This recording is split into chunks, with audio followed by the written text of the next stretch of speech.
So it's very simple, right? You create money out of nothing. You don't have to worry about a limited resource, like when the money used to be tied to gold or were gold physically, or other limited resource like silver. Today, since this technocratic developments took place in the last 40-50 years, money is just whatever we say it is. It has no connection to anything physical, real, or in existence per se. It doesn't really exist, actually. And simple solution to the problem of when this money runs out, which is impossible in theory, by definition. The money that is not tied to anything that is finite cannot run out. And somehow in this system, we are still having a problem of shortage. Well, we don't really have that problem, but the problem is artificially manufactured by the people who would we call elites. Somehow this Ponzi, it's not even a Ponzi scheme, it's a deception campaign still rolling over and over and over, and the Cold War is long gone. The so-called war with the communist side is gone, although there's never been really a war. It is all just propaganda on both sides. This both sides were sides of the same coin, just opposite side of the same coin. And but fine, okay, you had a Cold War, we had to find, okay, it's over, okay, we have an economy where anybody can spend as much as they want because there is no real limit to money. And why we still pretend as if money is finite and we have to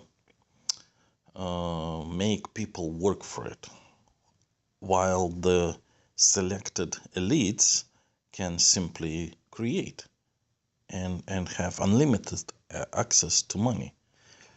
So we are repeating the same things of the aristocrats of medieval times, where they were just by birthright, according to them, of course, had this land that they owned and people that worked that land, and everything was automatically given to them at will and could only get bigger.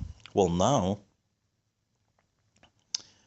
we are in the same situation where we have a selected number of people who are with access to unlimited money. But the money is today, in today's world, unlimited by definition, because it's not connected to anything. And now we've seen examples in the past 5-6 years since the so-called crisis began. We see an obvious, in-your-face evidence that money is unlimited. And they still try to pretend that it is limited and that you, the rest of the population, have to work for it, and you have to suffer for it, and you actually have to give back some of this money because the country needs you, the country needs your sacrifice, the market is suffering, so you need to tighten your belts and save the market. What a bunch of crap. And it's so obvious if you just look, but they seem to be in control of this unlimited resource that they generate, and they don't give it to anybody else, although they should. And the world is running out of money, and people do have a shortage of money on a daily basis, and it becomes more and more severe every day, every month, every year. Since the 2008, things begin to decrease and become worse for general population. There is no improvement, obviously. All this propaganda is just, it's nonsense. We know that a few people seem to be getting richer from it, but because they operate in the world of actual physical reality where money is unlimited, while creating the deception for everybody else that this is limited and you do have to work for it and you can only get very little and you do have to pay more to the government and to the market and to the market development and forces and whatever this garbage that they come up with to just semantics, just to call things something so that they can take more money, which is unlimited, instead of giving all this QE to people, which would resolve that. Okay, fine, you would have inflation, but you will have inflation either way. I mean, you have it anyway, maybe a bit slower, but it's still an inflation. So you have inflation only in the speculative areas of the market, like stock market. I mean, it is just an inflation there. I mean, they call it rising, but it's not rising market. It's just inflating market. It's just the prices are inflated and they're not worth that. And they'll never be worth that. And it will be falling up and down from this point on, because just like the Bitcoin right now, it could go thousands point up and then it will roll 1,000 point down one day. And then it's also because the money is unlimited, the prices are inflated. That's what inflation is. This is what inflation is. It's inflation in the market. And people who see big numbers, they should not pay attention to it, because they get big numbers in Zimbabwe too. In Zimbabwe, you get really big numbers when you make transactions, but those numbers are meaningless. They doesn't. You're lucky if you buy a shovel with that number. And the same with the stocks. I mean, these numbers are huge. And so right now, they have artificially created the bubble, or they don't like the word bubble, but it's inflated prices in the stock market. And we kind of seen the same situation during the dot-com bubble, when a sector of economy was over-speculated, over-inflated, and nobody seemed to pay attention to it. They just like the big numbers. And smart people who sold back then as fast as they could these inflated prices and transferred to the money into the other sectors of economy that were not inflated, they looked like they did a good business. And a lot of people today realize that it's just not a lot of people know what to buy, so everybody buys this real estate, which creates obviously an inflation as well. But you have to buy things that are not inflated today. You have, if there are sectors, because it's a weird economy. You have inflated sectors like stock market and housing bubble, which is not as much inflated as by 2006, 2007, but it's moving in that direction. It's impossible to really inflate housing bubble, even with some people coming in and buying large swaths with this money that they made in the stock market, and then trying to move out of the stock market because it's dangerously inflated and will collapse. But majority of population cannot add to this movement because they just don't have the money, and that's why it's and they cannot get credit anymore because they've already tried once and now they are in default. And so we have slight inflation there, but it's not good enough to really move the prices as high as 2006, 2007 world. However, a lot of people keep all of them investment in stock market, and they just want to continue to see big numbers on their returns until it will collapse. It will collapse because there's no real physical world that supports this inflation. And so smart people trying to move money out as fast as they can and buy some other things which are physical to redistribute their capital. I think, obviously, if you want to solve this, just give it to people. Just give everybody. You don't want to give it to people in terms of cash because you are afraid of food inflation, which is happening anyway. Everybody knows the food inflation is happening. Meat is a lot more expensive than it was 5-6 years ago. A lot more. 50%, I would say, it grew, the price of beef in the store. The milk, all the physical foods that people eat and need have inflated.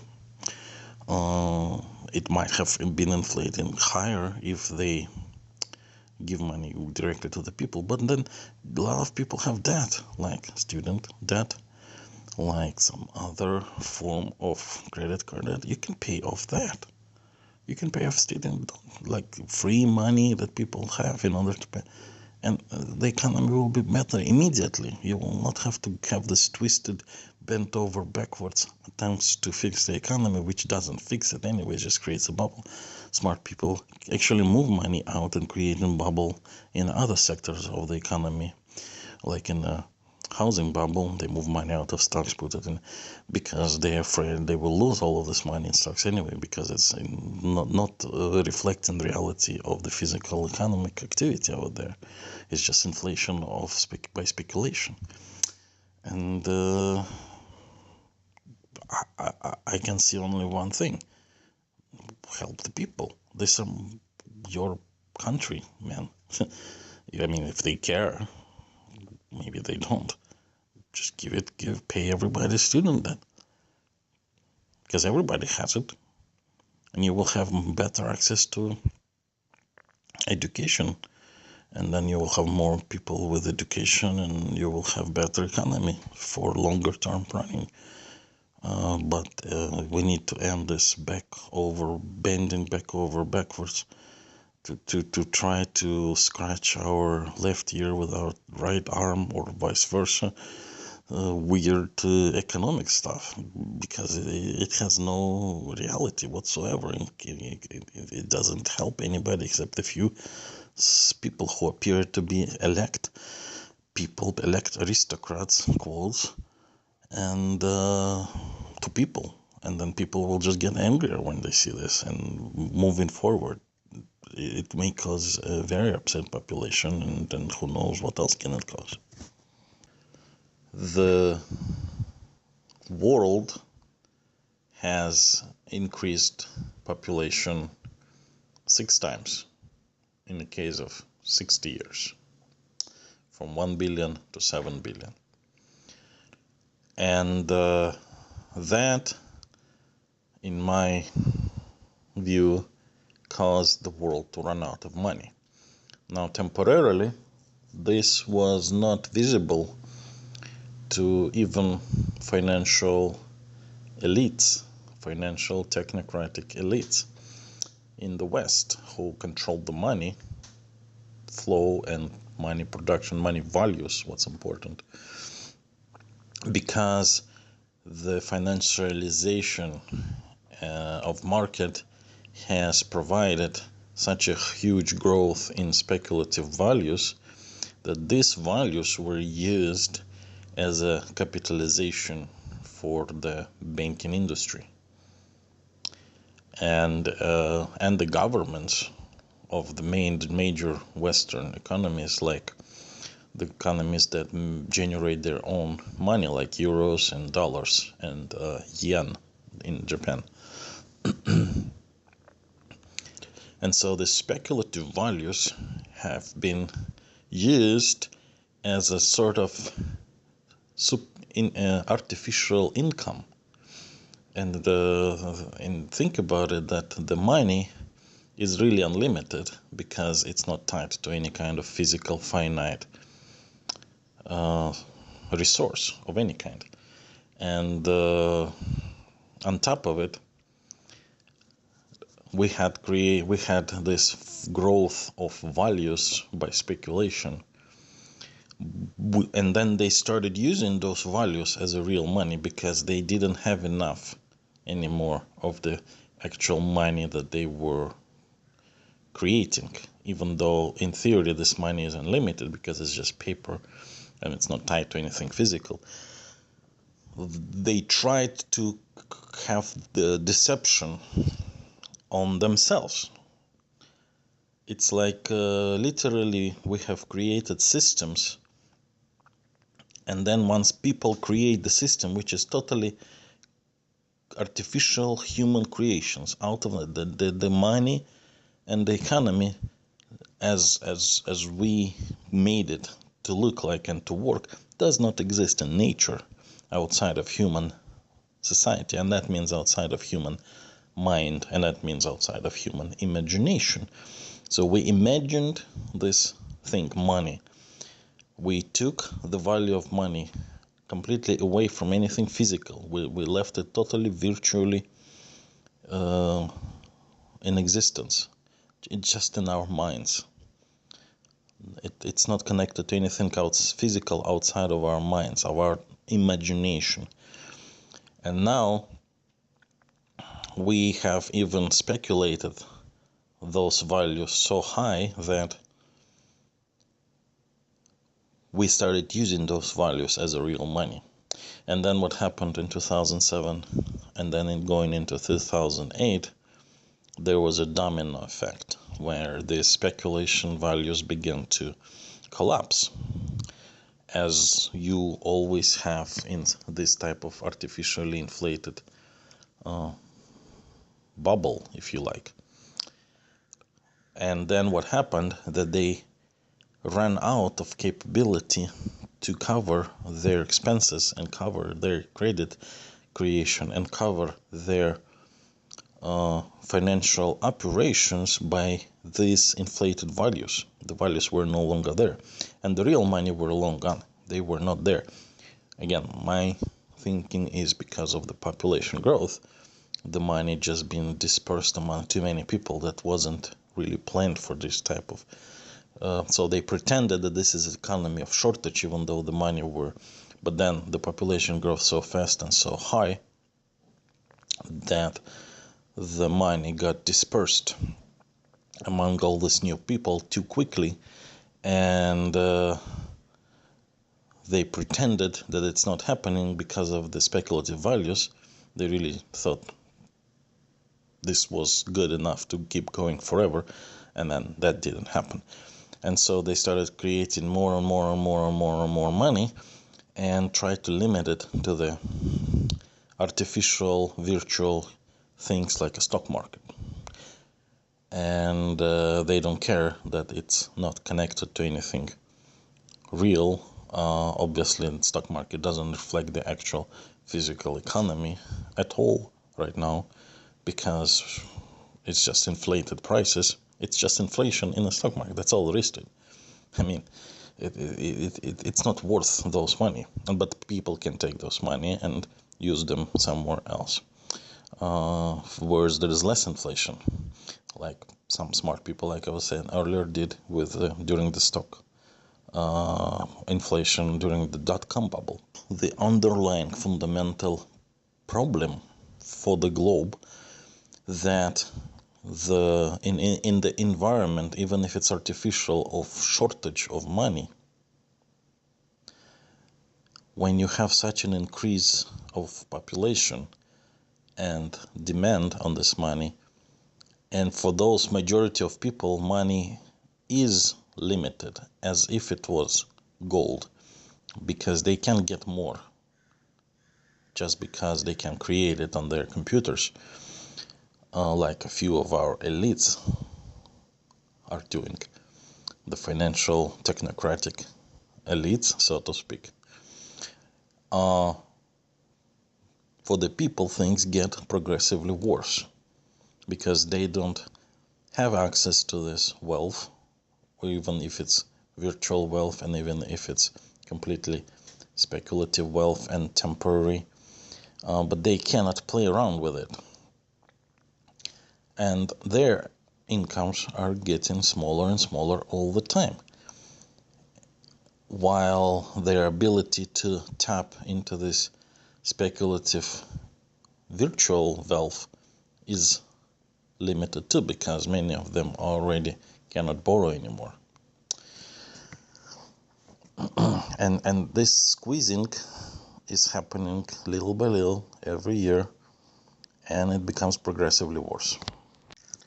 And so the reality of this situation where we or our financial technocratic elites pretended for several decades that we live in a limited supply of money, while realistically we were not, created a weird, dysfunctional situation, which was growing more and more dysfunctional over a period of decades until it hit the threshold and began to wreck itself. And then, instead of allowing it to be completely disassembled by the reality out there, the technocratic financial elites have decided to prop it up. They don't want it to go away because they are doing well in it. And they try to prop it up, but it doesn't work because people, majority of people globally, just don't have enough money. They can't generate enough money. And this system of shortage that they pretended we're living in, except a few of their own members of the technocratic elites who have physical access to unlimited money supply. But the rest of the population doesn't. And the rest of the population just cannot continue to function in this environment because they constantly have less and less and less of this money. And it's not a functional situation that can lead to anything in the future. And what will simply happen that these people will just give it up. They will give up and simply walk away from using this money. Because why would they try to operate in the environment and a system which doesn't allow them access to the money and actually has squeezed their access to less and less and less all the time, just in order to keep this system propped up for a few selected members who have unlimited access in this system. And that's why now we have alternatives like digital currencies on the World Wide Web. As an example, a Bitcoin. But there will be more of them.